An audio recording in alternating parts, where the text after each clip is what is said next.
तो चलिए फिलहाल 25 खबरों में इतना ही, और एक बार फिर से चलते हैं स्टूडियो जहां पर मौजूद है सहयोगी प्रियंका। जी प्रियंका।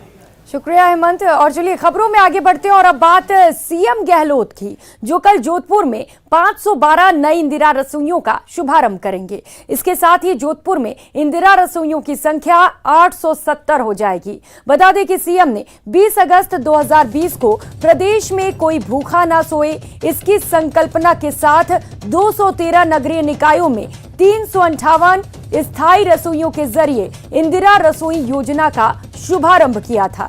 योजना के क्रियान्वयन और नीटरिंग के लिए जिले में जिला कलेक्टर की अध्यक्षता में गठित जिला स्तरीय समन्वय और मॉनिटरिंग समिति द्वारा रसोई संचालन के लिए 300 से अधिक स्थानीय सेवाभावी संस्थाओं अथवा एनजीओ का चयन किया गया है।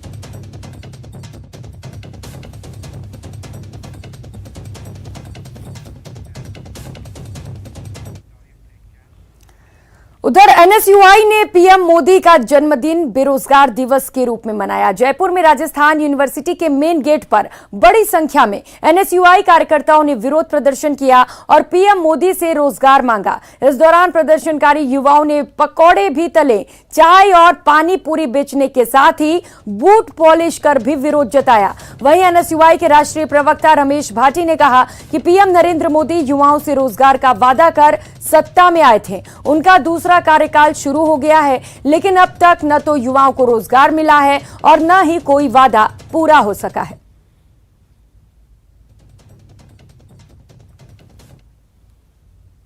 देखिए, जहां पूरा देश आज प्रधानमंत्री नरेंद्र मोदी को अपने जन्मदिवस की बधाई दे रहा है, वहीं देश का जो बेरोजगार युवा है वो प्रधानमंत्री को ये बताना चाहता है कि जब से वो देश के कप्तान बने, प्रधानमंत्री के रूप में उन्होंने शपथ लिए, तब से कहीं ना कहीं युवाओं के हालात बदतर होते जा रहे हैं। पढ़ा लिखा युवा बेरोजगार है, डिग्रीधारी युवा बेरोजगार है और वो चाय और पकौड़ों की स्टॉल लगाने को मजबूर है।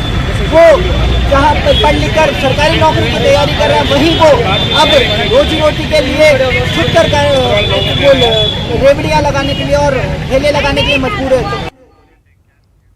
उधर प्रधानमंत्री नरेंद्र मोदी के 72वें जन्मदिन पर बूंदी जिले के नमाना कस्बे में स्वास्थ्य जांच शिविर का आयोजन किया गया। कार्यक्रम में लोकसभा अध्यक्ष ओम बिरला ने शिरकत की, जहां बीजेपी कार्यकर्ताओं ने उनका जोरदार स्वागत किया। इस दौरान उन्होंने बुजुर्गों को चश्मे और छड़ी वितरित कर हॉस्पिटल ऑन व्हील सेवा का भी शुभारंभ किया, जो कोटा बूंदी संसदीय क्षेत्र में घूमकर बीमार लोगों का उपचार करेगी।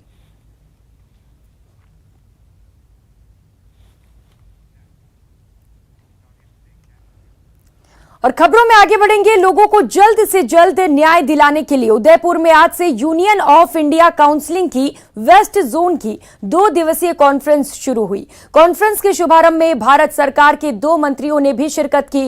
विधि मंत्री किरण रिजिजू, विधि राज्य मंत्री एसपीएस बघेल, सुप्रीम कोर्ट जज जस्टिस अजय रस्तोगी और acting CJ Rajasthan MM Srivastava ने भी कार्यक्रम में शिरकत की। 2 दिवसीय कॉन्फ्रेंस में राजस्थान, गुजरात, महाराष्ट्र, गोवा, मध्य प्रदेश के 300 से ज्यादा अधिवक्ताओं और केंद्र सरकार की सभी एजेंसियों और विभागों के गवर्नमेंट काउंसिल शिरकत कर रहे हैं।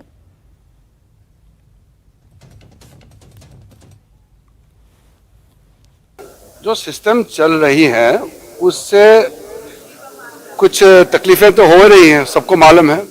इसलिए आगे चर्चा होगा इसमें कैसे क्या करना है। मैंने कुछ इश्यूज हैं तो सामने में रखा है। यहाँ हमारे जजेस भी थे, लॉ ऑफिसर्स भी थे, इन्वाइटीज भी काफ़ी लोग आए हैं।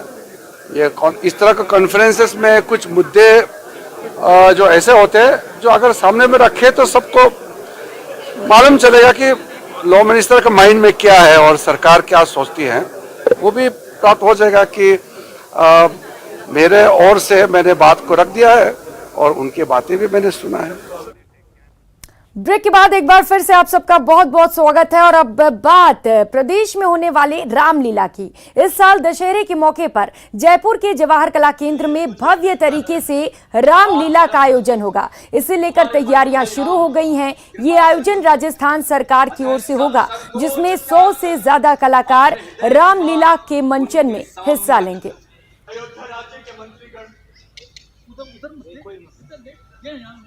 टीवी से लेकर बड़े पर्दों तक रामलीला का मंचन हमने आज तक होते हुए देखा है और वही रामलीला की इम्पोर्टेंस आज भी इस युग में बरकरार है।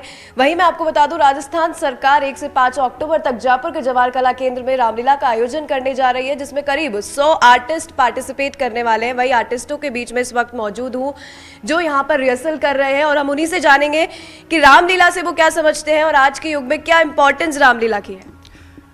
देखिए, रामलीला एक हमारे लिए एक भक्ति के रूप में है और हम कई महीनों से इस रिहर्सल्स को कर रहे हैं रामलीला के लिए और हम बहुत मेहनत से लगे हुए हैं और इस कार्य को बहुत अच्छे स्तर पे करने की हमारी पूरी कोशिश रहेगी। श्री राम का इस पृथ्वी पर एक बहुत ही गहरा छाप रही है और आज से जो पुरानी देखी जाए तो 200-300 साल पहले ये जो बिल्कुल सीमित कुछ अवधि नहीं है, मगर देखी जाए तो बहुत यंग, जो हमसे भी यंग है, स्टूडेंट्स हैं कॉलेज में जो एंटर हुए हैं, उनके लिए एक बहुत बड़ी सीख है। वो रामलीला देखेंगे, कुछ सीखेंगे।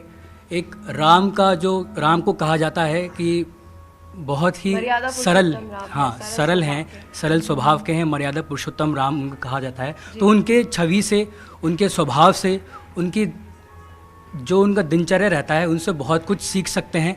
नहीं, बहुत अच्छा लग रहा है इतने दिनों बाद में, और ऐसा प्रोजेक्ट जो कि बहुत खुद के अंदर ही एक तरीके से विशाल है, इस प्रोजेक्ट को करना छोटी बात नहीं है, क्योंकि 10 से 12 घंटे का नाटक है और एक आर्टिस्ट के लिए ऐसा नाटक, ऐसा opportunity once in a lifetime आता है। So we are all very lucky. जी देखिए, राम के चरित्र से सीखने के लिए बहुत कुछ है, तो अगर वो देखेंगे रामलीला को तो शायद वो भी राम के चरित्र को देख के उनके कुछ कैरेक्टरिस्टिक्स, कुछ क्वालिटीज़ अपने में उतारें। और बाकी तो मैं ज़्यादा कुछ कहना नहीं चाहूँगा। रामलीला को लेके सभी एक्साइट हैं और काफ़ी कुछ सीखने को मिलेगा कि हमारे इंडिया के लिए एक तरीके से राम जो है नायक हैं, तो उनसे जितना कुछ सीख सकें। और आर्टिस्टों के लिए ये एक बहुत ही बड़ी चैलेंज है कि वो किस तरीके से इसको रिप्रेजेंट करते हैं, और सबकी मेहनत है और सब उस चीज़ को फील भी करते हैं कि हाँ हम। मुझे लगता है, मेरे लिए पर्सनली रामलीला करना इंटरनल शुद्धिकरण कुछ ऐसा ही है। ऐसा कुछ हम लोग के पास इतना आजकल टाइम नहीं है कि हम गीता या महाभारत पुराणे पढ़ें, तो हम खुद उसका भाग हैं। ये हमारा बहुत बड़ा इंटेक है यहाँ से। जी, इसी के साथ मैं महिमा जैन, कैमरामैन भवानी सिंह के साथ, न्यूज़ 18 राजस्थान जयपुर। और अब बात प्रदेश की सबसे पुरानी कारीगरी में से एक उस्ता कला की, जिसको सीखने के लिए छत्तीसगढ़ से कलाकारों का दल बीकानेर आया है।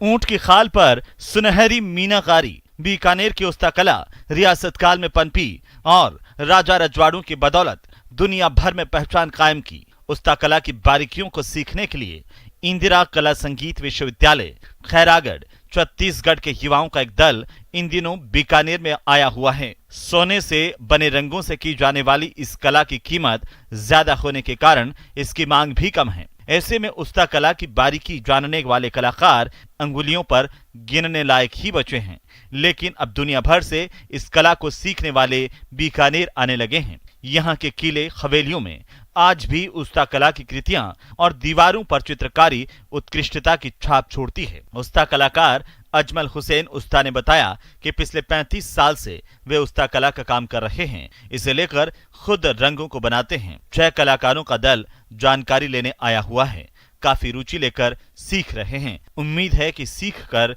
और नई चीजें जोड़ेंगे। ये पूरे वर्ल्ड का फेमस चीज़ है, तो हमने यहाँ आकर इसे जाना, इसे अच्छे से सीखा और इसका पूरा प्रोसेस सीखा। अब हम इसे छत्तीसगढ़ जाकर हमें वहाँ सभी को बताएंगे कि हमने ये बीकानेर से क्राफ्ट सीख कर आया है और ये कितना यूनिक क्राफ्ट है।